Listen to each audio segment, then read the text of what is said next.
Jalonun 13-cü dəqiqədəki bir epizodu da var. Rəqibin saçından çəkir. İndi burada bir məsələ var. Əgər sən bunu qayda pozuntusu kimi dəyərləndirib fit çalırsansa ki, elə elədi, cərimə zərbəsi verdi. Onda kart da göstərməlisən. Mənə görə epizod 80% sarı vərəqədir.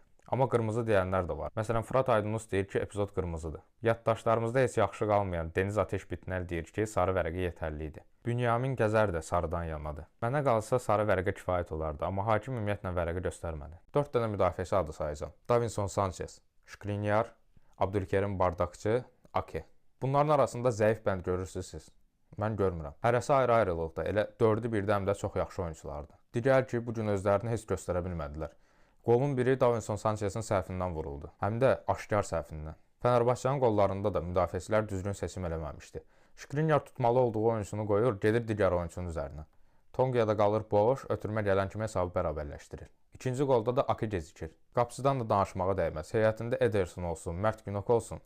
Düzdür, birinin xəstə olduğunu yazıblar, digərinin də zədəsini. Amma bu boyda komanda tarix çətinə qalmamalıdır axı. Heç Galatasarayın 36 milyonluq qapıcısı da o qədər yaxşı təsir bağışlamadı. Keçən mövsüm ona ödənən pulları artıqlaması ilə çıxartdı, razıyam. Amma tez özünə gəlməsə Galatasaray hələ çox problem çəkəcək. Hacı İsmailin də əlinin altında Greenwood var, Lukaku var, Vedat Muriç var. O da deyir yox ki, yox da, Oğuz Aydınla, İrfancan Kahveci ilə başlayacağam.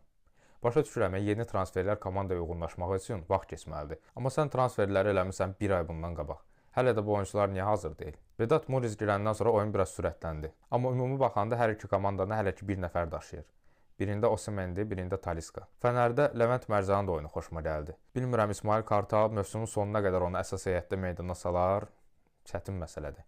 Amma mütləq yoxlamaq lazımdır. Beşiktaş 3 xalı 1 qolla qazandı. Düzdür, bu 2 turu lider bitirməyə bəs eləmədi, amma əsas rəqiblərindən aralanmaq çox vacib idi. Ötən mövsüm Barbar bağıranda ki, Sərgən Yalçın baş məşqçi deyil. Bəzi Sərgən tərəfdarları deyirdi ki, yox, Sərgən bizi çempion eləyib, elə məşqçidir, belə məşqçidir. Talyona gələndən 5 oyuna çıxıb 5-ini də udub. Heç birində də komanda top buraxmayıb. Mən bir dəfə bu baş məşqçinin ağzından eşitmədim ki, bizə vaxt lazımdır, bir il komandada qalmalıyam, oyuncu transferləri eləməliyəm. Sərgənin öz seçib gətirdiyi oyunculardan indi Beşiktaş canını qutara bilmir. Amma bu dəfə transferlər düzgün aparılıb. Alexander Nubel Junior Manuel Neuer'dir.